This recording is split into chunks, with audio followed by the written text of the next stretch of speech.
Hi everyone, welcome back to the Red Path. My name's Jack, and this is episode 22 of WAAC Weekly, the show where we look at Team Red Path news as well as World Eaters out in the world. This week, 375 games played, back up to a 52% win rate with a lot of strong RTT performances, including 7 event wins. Let's get into the video.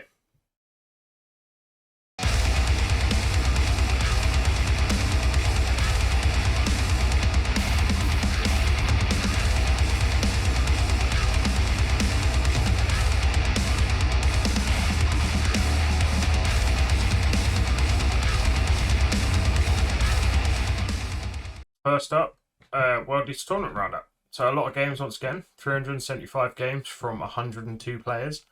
That was 30 GTs and 72 RTTs, and 7 of those RTTs were event wins. So some strong performances there.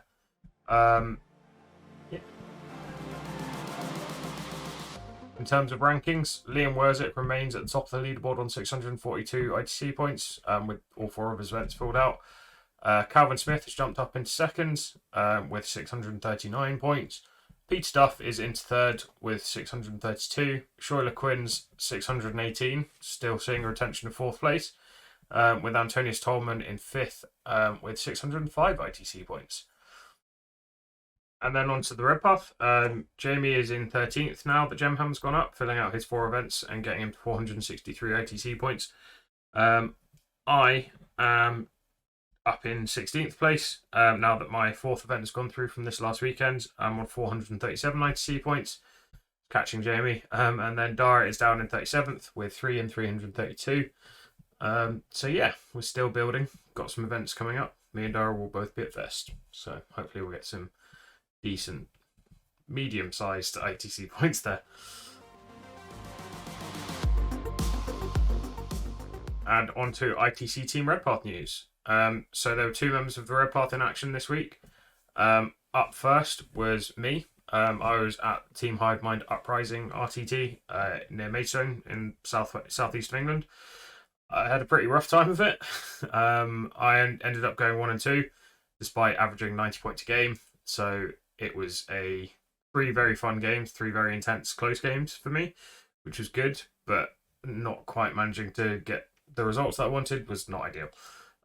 So round 1, I had an 86-89 loss versus Shadowkeeper's Custodes. The last roll of the game was a 7-inch charge with a CP reroll and would have gotten me 8 points, or would have gotten me an 8-point swing. As I would have taken down a banner, flipped an objective to get a 12 on primary. Some other things. Basically, yeah, all I needed to do was get 2 Exalted 8-bound into 4 Sisters of Silence. And I'm assuming they would have wiped them. And I failed to do that. So I lost 86-89. I lost by 3 points because I failed a 7-inch reroll charge.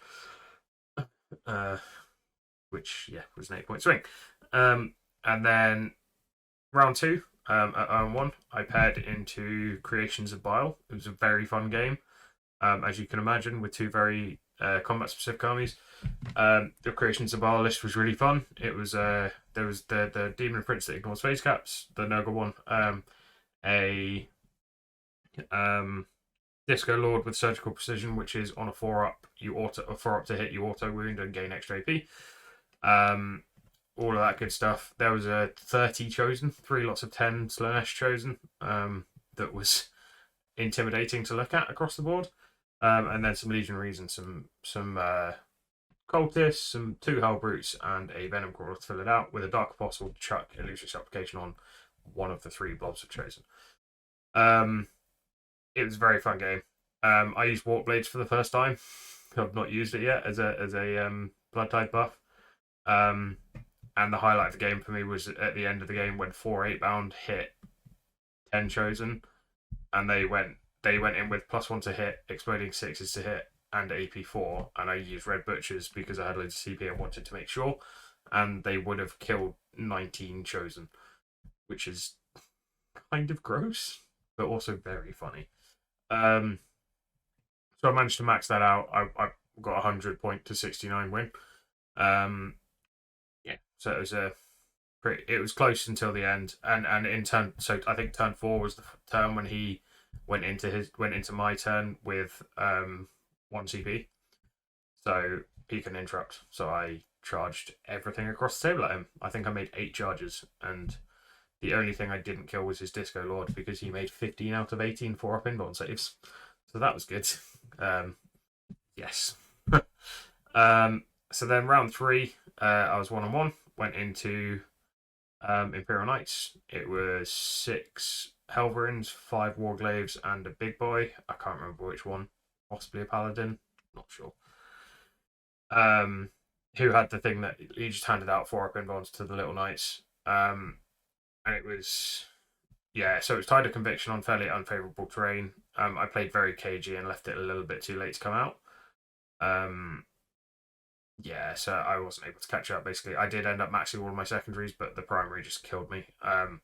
Because from his home objective, he could basically see onto my home objective with all of his knights. So whatever, if I put anything on it, it died.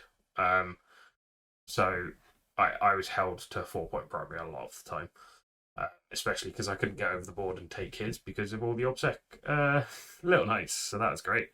The highlight for that one was in my last turn. I got a lot of points because I had left a lot of baby knights on not very many wounds and killed one, and it exploded and caused a chain reaction that caused others to explode, and it was like fireworks. It was great.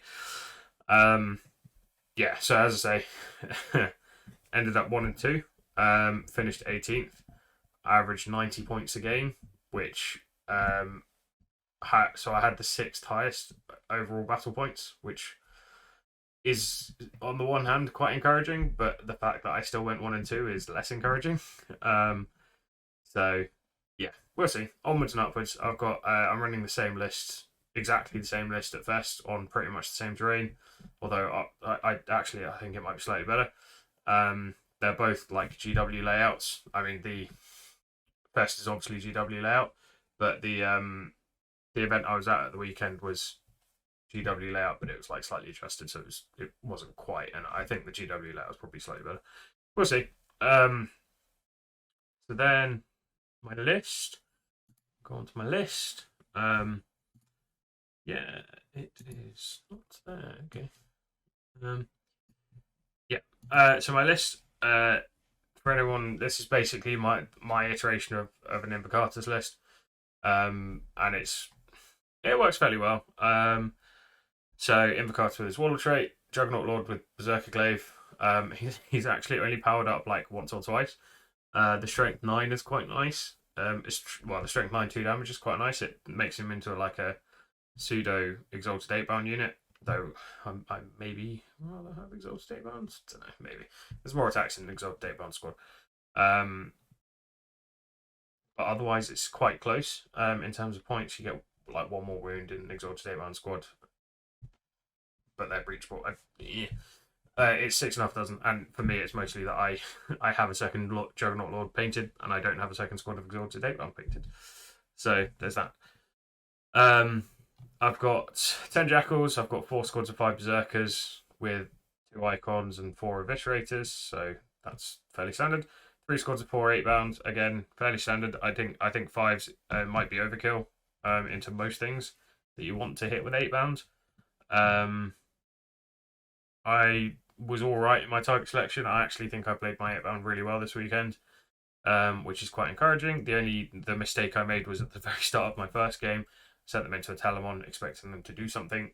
They did not do very much. When I possibly should have sent them into something else. But that's doesn't matter. Every other time, I think I was fairly happy with how I used them. 1 squad of Exalted 8-bound. Basically, it's just for the anti-tank, right? So the really high strength stuff. 3 individual spawn as per, 2 individual rhinos as per, and then the Wardog Executioners with Worthy Offerings and Mirror Fates. There shouldn't be any surprises in this list. This is something I've been talking about for a while. Yeah, possible tweaks. I was talking about this on stream the other day. Potentially Juggernaut Lord for a Demon Prince, but then I'd probably have to drop one of my 8-bound as well, which don't know if I want to do. So we shall see on that one. Yeah, I mean, this is the list I'm running for Fest. I'm like 95% sure, unless I can find time to rewrite anything between now and Friday, I guess. But yeah, so that's my list. Up next we have Paul Bennett, better known as Krieg in the Discord. He was at the War Calls 43 player War Calls 2023. It was a 43 player GT in Australia. Had a massive performance, finishing 4-2, and ending up 6th, which is huge. So he had up first, he had a 92-45 win against Yunari, which is great because Yunari are pretty strong. Second, pushed Orcs really close, went 82-93 loss against Orcs. Third, another quite tight loss against Tau, 75-89. Again, kind of fair. Depends on mission terrain, all that stuff. Game 4, 95-54 against Tau. Game 5, 85-58 against Orthway. And then 93-69 in his last game. Another win against Tau again. So for those keeping count, that was 3 Tau games out of 6. Fair play. Yeah, and then his list is quite unorthodox, actually. I had a look at it. I mean, you expect nothing less from Krieg. I mean, the first thing we notice is there's Abaddon still there. This was cleared with the TO. Krieg was fairly open about it in Discord. And as I say, I can see the argument for him being allowed, so there. I'd be interested to hear how he went, because I not sure he lends himself naturally to our style of play anymore. So that'd be interesting to hear from Krieg about. Implicatus, because he's just good. 4 squads, 5 berserkers, all the Vitirators and Icons, a squad of Exalted 8-bound. 3 squads of Exalted 8-bound. 5-4-4 on 8-bound, so that's what, 13. 3 individual spawn, no rhinos. Interesting. So I guess Abaddon footslogs up with the berserkers. Yeah. So, yeah, cool list. I'd be interested to hear how Abaddon went. I think maybe the Terminator brick was a crutch for me, but I think he doesn't synergize that well anymore. Although +1 to charge is pretty nice, because we get that because it's Heretic Starties, I think. But I'm not sure. Yeah, so as I say, 4-2, massive form from Paul. Krieg, sorry. Really well done. And then on to World Eaters tournament performances out in the world. So there were 19 really strong performances this week, so finishing in the top 15% of their events. That means there's 19 lists in the Matrix this week. It might actually be 18, because I think someone listed as a Drukhari. A Drukhari player listed as World Eaters somewhere in the States, and I forgot to change the number there. So I'll let you know when we get to the Matrix. So we are only going to be taking a look at the top list from the week. So as there was only one list that finished in the top 5% of their events, and that was Chorni, just Chorni, at the Picana Pascuer in Spain. An event win at a 22-player RTT. So his list is, Invocatus, no Warlord trait, 10 Jackals with a Skull Smasher, no Berserkers, interesting. 15 8-bound, 9 Exalted 8-bound, 3 Spawn, Angron, 2 Executioners. That is a list. That is a mood. Yeah, I mean, just lots of 8-bound, and Invocatus providing very high pressure with Angron, while you have Executioners sat at the back. That's a lot of eggs in one basket. That is, I guess everything just yeets across the table and closes the gap. And if you deal with Angron, you have loads of 8-bound in your lines. And if you deal with the 8-bound, you have Angron in your lines. Like, it works. And then you have covering power from the Executioners, which is great. Or just early blood type generation, which is also great. And the whole point of them being on the list, I think.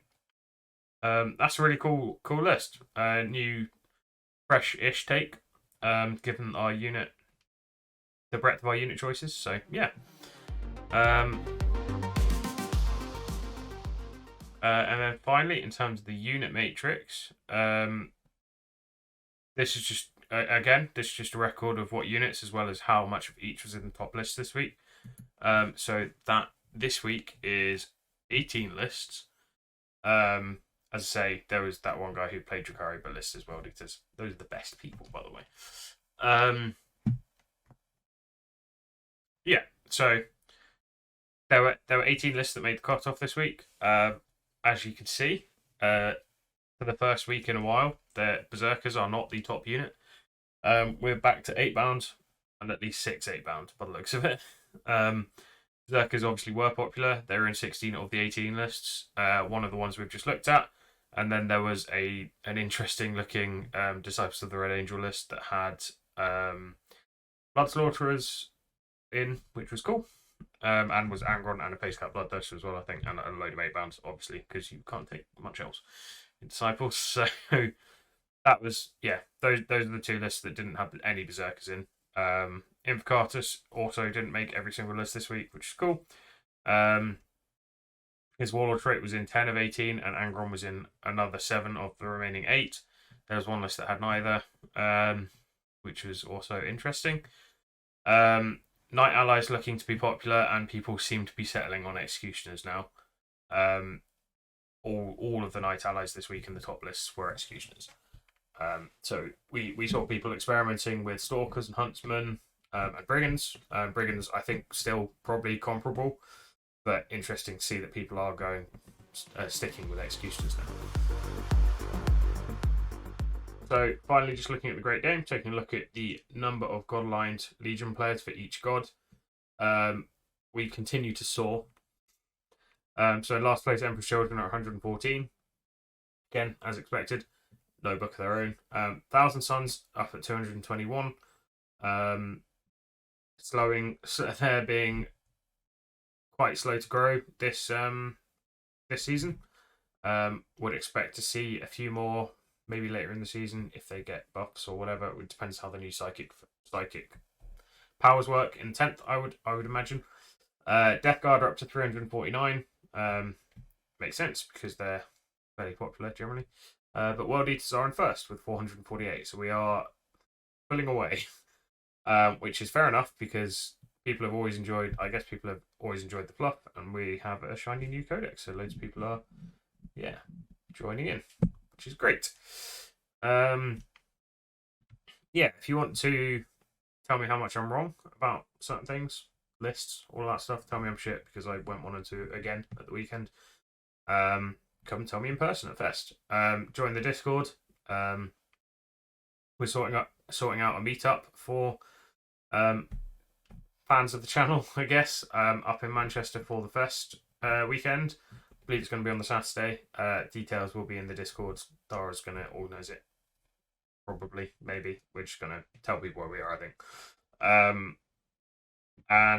So come say hi.